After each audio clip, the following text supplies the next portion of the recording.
दोस्तों, आज हम रोमांटिक पोइट विलियम वर्ड्सवर्थ की रेनबो पोइम को डिस्कस करेंगे। यह एक शॉर्ट लिरिक पोइम है। वैसे इस पोइम का टाइटल है माई हार्ट लीप्स अप, जो इस पोइम की फर्स्ट लाइन है, लेकिन यह रेनबो टाइटल से ज़्यादा पॉपुलर है। विलियम वर्ड्सवर्थ ने इस पोइम को 1802 में लिखा था और 1807 में इसे पोइम्स इन 2 वॉल्यूम्स में पब्लिश करवाया था। यह पोइम नेचर से इंस्पायर्ड है और पोइट के उस आनंद का वर्णन करती है जो उसे एक रेनबो यानी इंद्रधनुष देखने से मिलता है। पोइम का कोई पर्टिकुलर पोइटिक फॉर्म तो नहीं है, लेकिन आयम्बिक टेट्रामीटर में लिखी गई है और इसकी राइम स्कीम है ABCC ABCDD। तो दोस्तों, ये था इस पोइम का छोटा सा इंट्रोडक्शन। शुरू करते हैं पोइम को। My heart leaps up when I behold a rainbow in the sky।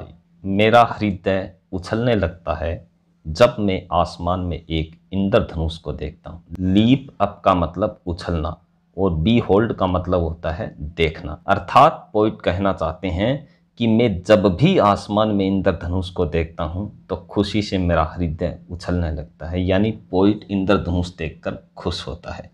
So was it when my life began। और तब भी ऐसा होता था जब मेरा जीवन शुरू हुआ था। कहने का मतलब मैं तब भी खुश होता था, तब भी मेरा हृदय खुशी से उछलने लगता था जब मैं छोटा था, यानी बच्चा था, यानी मेरा जीवन शुरू हुआ था। So is it now I am a man। और ऐसा अब भी मेरे साथ होता है जबकि मैं आदमी बन गया हूँ, यानी कि बड़ा हो गया हूँ। So be it when I shall grow old। और ऐसा तब भी होगा जब मैं बूढ़ा हो जाऊंगा। अर्थात पोइट कहना चाहते हैं कि आसमान में इंद्रधनुष को देखकर बचपन में जिस प्रकार से मेरा हृदय उछलने लगता था, वो आज भी उसी प्रकार से उछलने लगता है। और आगे चलकर जब मैं बूढ़ा हो जाऊंगा तब भी मुझे उतनी ही खुशी होगी और उसी प्रकार से मेरा हृदय खुशी से उछलने लगेगा जब मैं आसमान में इंद्रधनुष को देखूंगा। और लेट मी डाई। या फिर यदि मेरे साथ ऐसा नहीं होता है, यानी मुझे आसमान में इंद्रधनुष को देखकर कोई खुशी, कोई आनंद नहीं मिलता है, मेरा हृदय खुशी से ना उछलने लगे, तो मैं मर जाना चाहूँगा। अर्थात पोइट कहना चाहते हैं कि उसे ओल्ड एज में आसमान में इंद्रधनुष उतना ही खूबसूरत लगे जितना अब लगता है, उसे उतनी ही खुशी मिले, उसे उतना ही आनंद मिले जितना अब मिलता है, उसका हृदय खुशी से उसी प्रकार उछलने लगे जिस प्रकार से अब उछलता है। तो दोस्तों, आई होप आपको पोइम में मज़ा आएगा। आगे बढ़ने से पहले जल्दी से लाइक कर दें। तो देखते हैं आगे। The child is the father of the man. यह बहुत ही फेमस लाइन है, अर्थात बच्चा ही आदमी का पिता होता है। यह कैसे हो सकता है? आमतौर पर देखा जाए तो एक आदमी एक बच्चे का पिता होता है, लेकिन पोइट ने यहाँ पर पैराडॉक्स को काम में लेते हुए अपने विचार को कॉन्ट्राडिक्शन के साथ पेश किया है। कैसे, इसे समझने का प्रयास करते हैं। The child is the father of the man, अर्थात बच्चा आदमी का पिता होता है। आमतौर पर एक आदमी बच्चे का पिता होता है जो उसका पालन पोषण करके उसे बड़ा आदमी बनाता है और उसके पिता के द्वारा ही दी गई शिक्षाएं जीवन भर उसके काम में आती हैं।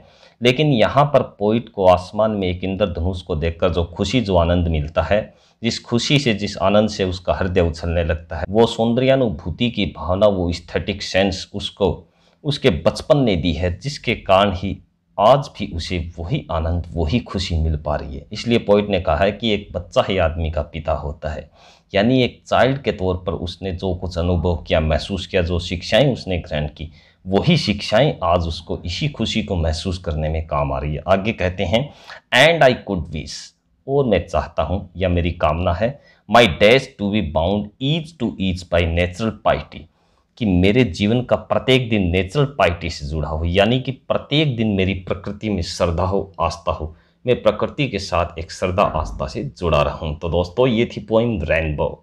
आई होप आपको समझ आ गई होगी। पोइम की एक्सप्लेनेशन आपको कैसी लगी कमेंट करके ज़रूर बताएं। अगर वीडियो अच्छी लगी हो तो लाइक करें, अपने फ्रेंड्स के साथ शेयर करें और चैनल को सब्सक्राइब जरूर करें। मिलते हैं नेक्स्ट वीडियो में। Thanks for watching.